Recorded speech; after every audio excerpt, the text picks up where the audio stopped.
Madame, Monsieur, bonsoir et bienvenue dans le 20h de TFM. Dans l'actualité de ce jeudi, Bassirou Diomaye Faye a présidé la rentrée des cours et tribunaux. Le chef de l'État a souligné le rôle central de Dame Justice dans la préservation des principes fondamentaux de la République.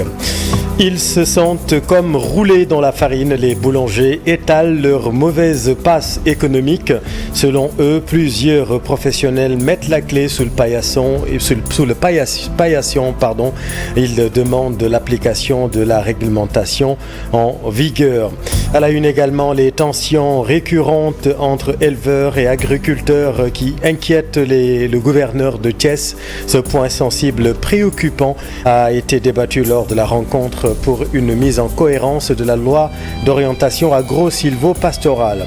Et puis notre invité dans Soir d'Info, la suite, il est ancien inspecteur du Trésor, ex-inspecteur général d'État, auteur du passionnant livre Criminalité financière en Afrique et moyens de lutte, le cas du Sénégal. L'ancien président de la cellule nationale de traitement des informations financières du Sénégal, Saintif Ngouda Falcane, sera notre invité dans Soir d'Info. La suite, voilà pour les titres et tout de suite le développement.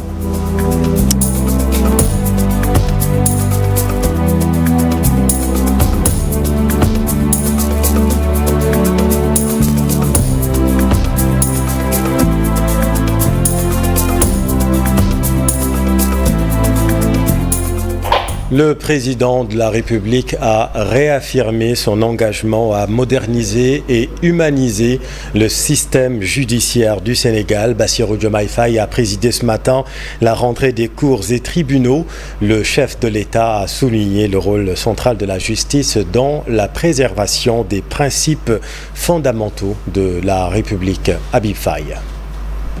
C'est la rentrée solennelle des cours et tribunaux pour le monde de la justice.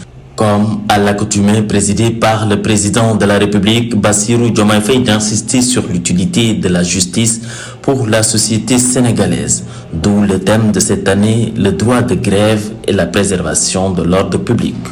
Déjà avec la Constitution de 1959, il devait s'exercer dans le cadre des lois qui le régissaient, et celle de 2001 ajoute comme autre limite à la liberté de travail la mise en péril de l'entreprise. La grève, cessation collective et concertée du travail, en vue d'appuyer des revendications professionnelles, est un droit à valeur constitutionnelle reconnu par l'article 25 de notre Constitution, cité à plusieurs reprises. Il tient au fait que la cessation d'activité doit être accompagnée ou précédée de la présentation à l'employeur de revendications ayant un caractère professionnel. Cela écarte donc les menaces, les revendications fantaisistes et impose aux travailleurs exerçant son droit de grève. La justice est un pouvoir qui traîne avec beaucoup de mots. L'heure de s'en débarrasser a sonné selon le chef de l'État.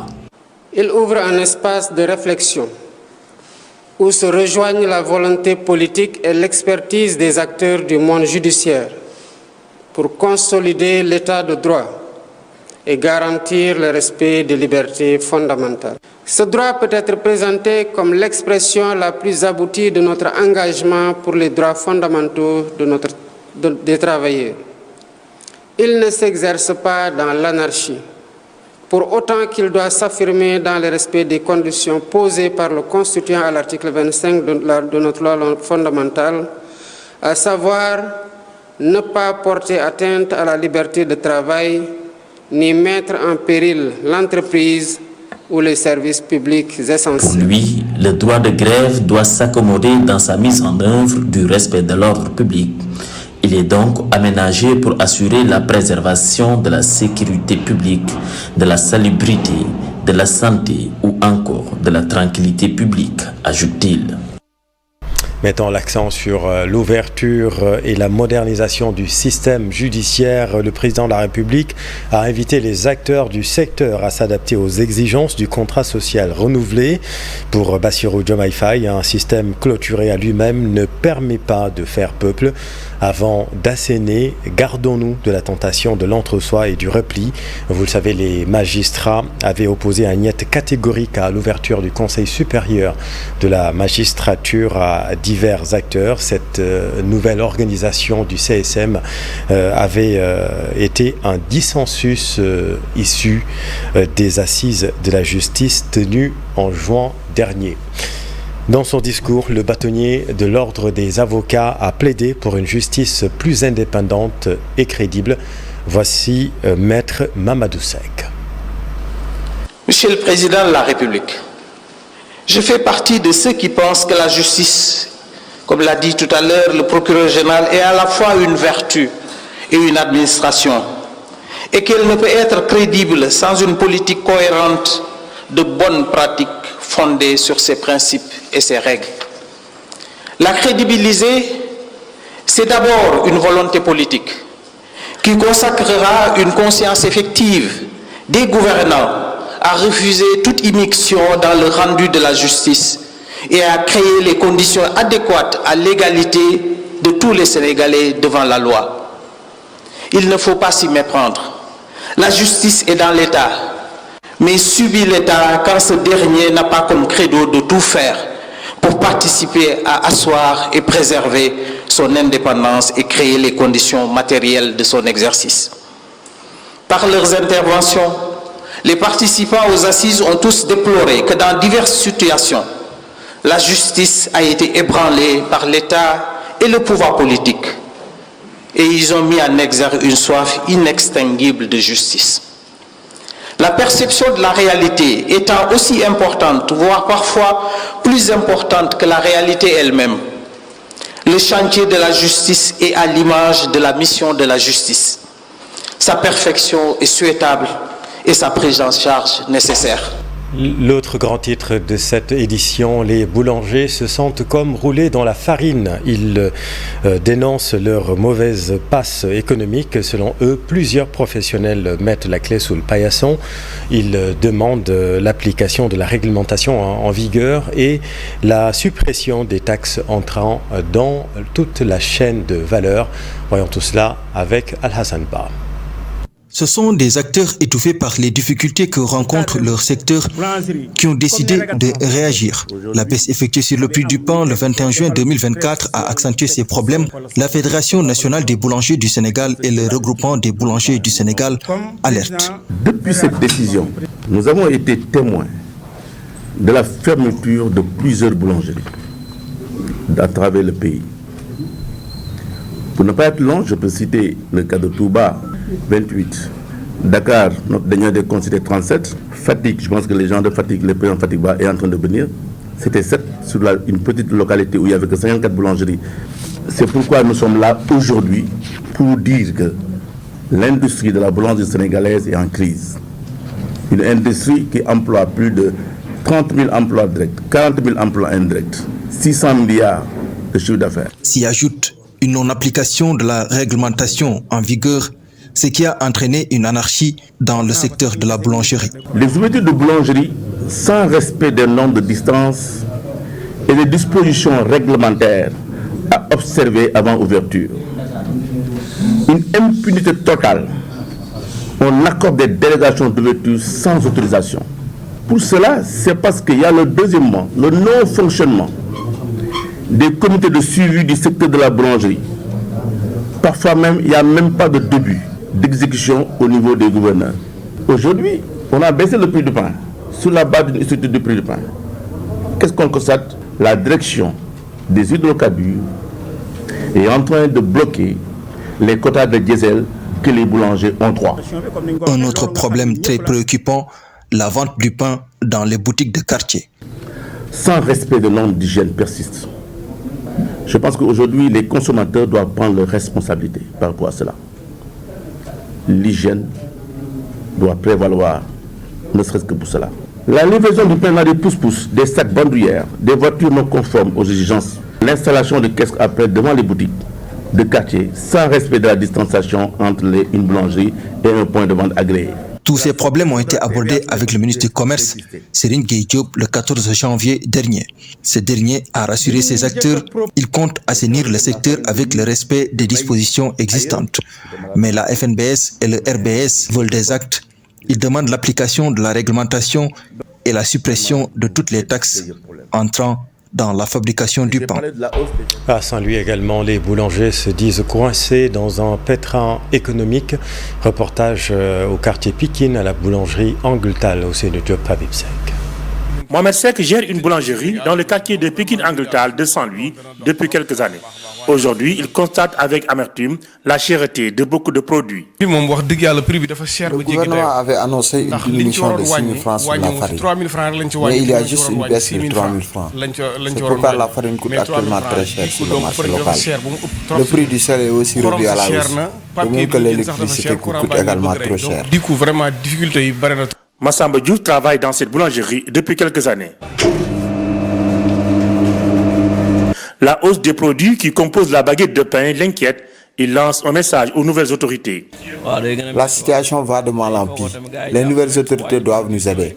Si la situation perdure, beaucoup de jeunes vont perdre leur travail. Les difficultés rencontrées par les boulangers de la vieille ville. Les difficultés rencontrées par les boulangers de la vieille ville sont à l'origine de la fermeture de beaucoup de sites à Saint-Louis. À Saint-Louis, beaucoup de boulangeries sont fermées à cause de la situation difficile. Certains gérants aussi doivent beaucoup d'argent aux banques de la place. D'autres, par contre, ne peuvent plus honorer leurs engagements. Pour vous dire que nous sommes asphyxiés par cette situation. Le secteur vit ses derniers jours et est à l'agonie. Il faut une réglementation appliquée par tous les acteurs. Le cri de cœur est donc lancé à Saint-Louis. Les boulangers et acteurs prient pour une réorganisation du secteur de la boulangerie. Merci Ousseynou. À la une également, les tensions récurrentes entre éleveurs et agriculteurs qui inquiètent le gouverneur de Thiès. Ce point sensible et particulièrement préoccupant a été débattu lors de la rencontre pour une mise en cohérence de la loi agro-silvo-pastorale dans la cité du Rail, où a eu lieu cette rencontre. Reportage chez Ranta Diop, c'est la tire. La loi d'orientation silvo-pastorale, les conflits entre agriculteurs et éleveurs ont fait l'objet de larges discussions. Juste une révision qui nous permettra d'être beaucoup plus en adéquation avec les réalités du milieu. Le gouverneur de Thiès a balisé le chemin pour une cohabitation pacifique entre les éleveurs et agriculteurs. La seule difficulté parmi d'autres, c'est les conflits agriculteurs-éleveurs que j'ai un peu évoqués. Et ça renvoie à nos valeurs. On subit actuellement beaucoup de pertes de valeurs.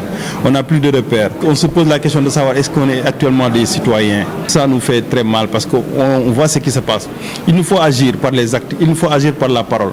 Mais il nous faut agir aussi d'une autre manière, c'est-à-dire agir sur les consciences pour une meilleure adaptation de nos lois par rapport aux réalités du milieu. Le président du Conseil régional de concertation et coopération des ruraux est conscient de la situation. Pour lui, des dispositions légales seront prises pour lutter contre ce fléau. On a pris conscience de ce que vient de dire M. le gouverneur sur les conflits, qui est aussi une préoccupation. Car nous, au niveau du CRCR et du GDSP, on prend aussi l'engagement du travail avec les autorités administratives et les autorités politiques pour combattre ce fléau. Durant 2 jours, ces acteurs de l'agriculture, de la pêche et de l'élevage vont réfléchir pour mettre en œuvre des actions de développement agro-silvopastoral et halieutique.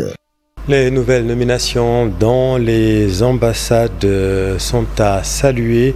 C'est la conviction de Seydina Oumar Sy, l'ancien ministre des Affaires étrangères, pense que c'est normal de mettre les hommes qu'il faut à la place qu'il faut. Il invite l'État à procéder de même concernant les consulats.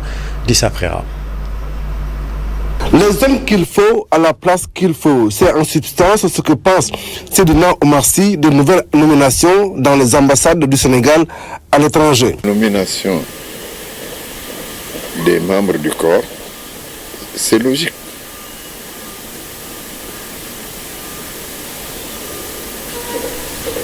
Les gens qu'il faut au poste qu'il faut. Pour autant, nous ne voulons pas dire que ceux qui n'étaient pas du corps n'ont pas été méritants. Dans le même registre, l'ancien diplomate estime que pour les consulats aussi, ce qu'il faudrait éviter est de politiser ces mêmes consulats, mais de procéder comme avec les ambassades. Les Sénégalais qui vivent à l'étranger ont des problèmes, les mêmes problèmes. Passeport, conditions de vie, de séjour et tout ça. Et je ne critique pas. Mais si on vous envoie quelque part, parce que vous êtes militant de ceci ou de cela, c'est pour essayer de tirer les ennemis, les ressortissants sénégalais vers votre parti. Le chancelier n'a pas cette mission. Sa mission, c'est de s'occuper des conditions normales et dignes des Sénégalais. Seydina Oumar Sy a par ailleurs fustigé les propos tenus par le président Macron envers les pays africains. L'ancien diplomate estime qu'ils ne sont pas à propos et sont déplacés. Le comité pour la protection des journalistes a décidé d'intégrer René Capan-Bassène dans son recensement annuel des journalistes en prison dans le monde. L'organisation a pris cette décision à la suite d'une enquête sur plusieurs mois et la découverte de graves failles dans la procédure. Voici Moussa Ngom. Ces incohérences, elles sont très nombreuses, mais on va citer les principales. Déjà en partant de la supposée géolocalisation de son téléphone sur les lieux, alors que plusieurs personnes nous ont témoigné, nous ont confirmé qu'il n'était absolument pas présent sur les lieux. Il y a également les témoignages qui ont été prêtés à ses co-accusés. Tous l'ont balayé, tous ont dit qu'ils avaient soit fait des aveux sous la contrainte, ou en tout cas qu'ils avaient fait des déclarations qui ont été tronquées au moment de la présentation au procès. Donc il y a également le fait que le droit à sa défense, le droit de se défendre valablement lui a été refusé en quelque sorte. Parce que tout au long de la procédure, il y a eu une requête simple de la part de René Capan-Bassène, notamment par rapport aux emails qui auraient servi à inciter au crime. Commémoration marquant les 20 ans de l'anniversaire de la disparition du chanteur Nongolo. Pikine a rendu un vibrant hommage à son fils ce matin. Reportage Fatima Touré. 20 ans après, sa voix mélodieuse continue de retentir.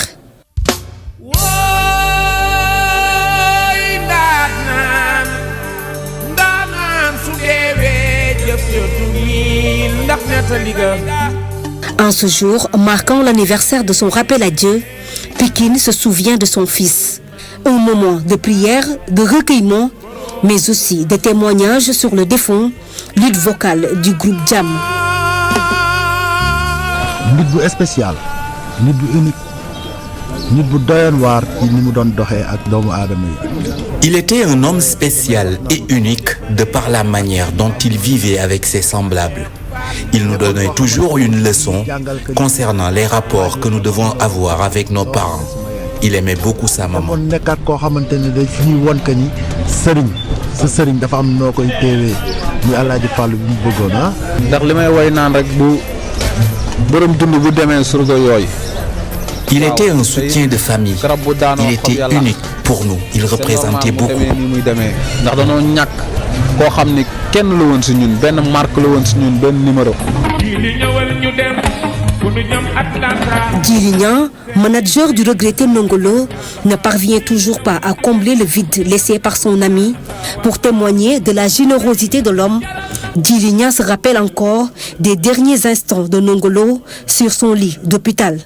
bés bi mu toogee tëdd lalu hôpital quelques minutes avant muy décédé. Quelques minutes avant son décès, il ne pensait pas à lui-même, mais plutôt aux autres qu'il devait aider. Il m'a demandé d'aller récupérer de l'argent pour qu'il puisse soutenir ceux qui comptaient sur lui pour la Tabaski. Je me rappelle, c'était le 16 janvier 2005, juste avant son décès. ñi nekk salle d'attente yëpp man la ñuy xaar pour ma dimbali leen ñun ñi ngi jaaxle mais moom mu ngi jaaxle pour ñi nga xam ne ñoo ko yaakaar. Ndongolo waxal ci say ci L'enfant de Pikine n'a certes pas fait long feu dans son carrière musicale, avec notamment 3 albums à son actif, mais pour son frère, il aura été une source de motivation pour bon nombre de jeunes. Nous rendons grâce à Dieu parce que Ndongolo a inspiré beaucoup de jeunes de par ses chansons.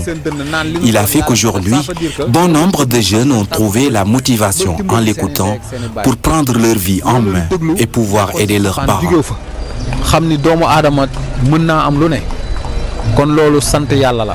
Ndongolo est parti. AS Jaraaf se rassure à 4 jours de son match décisif en Algérie contre l'USMA en Coupe CAF. Le club de la Médina s'est baladé face au Karak FC lors des 32e finales de la Coupe du Sénégal. Une victoire sur le score de 4-0. Voici le coach Malik Taf. Nous, on est prêts depuis très longtemps. C'est pas maintenant, on est prêts depuis qu'on a commencé les phases de poule. On sait ce qui nous attend, ce ne sera pas une tâche facile, mais c'est le football. On est conscient que le Jaraaf reste le Jaraaf, c'est un grand club.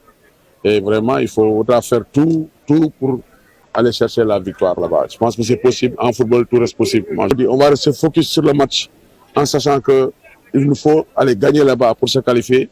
Et Inch'Allah, on est conscient, on est fin prêt pour aller voyager et pourquoi pas pour relever les défis et faire plaisir au Sénégal, Inch'Allah. C'est la fin de cette édition. Merci infiniment de l'avoir suivi. Soir d'info, la suite dans un instant avec l'ancien président de la SAINTIF, M. Ngouda Falcane. A tout de suite.